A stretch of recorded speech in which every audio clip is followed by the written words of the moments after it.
দুটো ব্যাগ দিয়ে তাই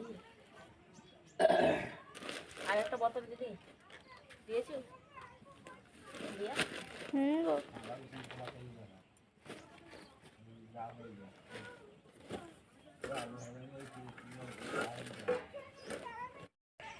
হাই বন্ধুরা, তো আমার ছোট্ট পরিবারে তোমাদেরকে অনেক অনেক ভালোবাসা।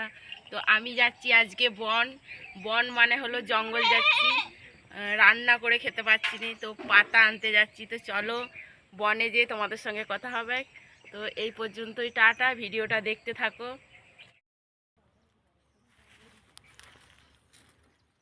হাই বন্ধুরা, তো আমরা বাড়ি থেকে জঙ্গলকে চলে এসেছি। তো এই যে তোমার এই দাদার ঝাঁটা এইটা আর আমার ঝাঁটা এইটা। তো দেখো বন্ধুরা, আমরা অনেক দূর চলে এসেছি বাড়ির থেকে। তো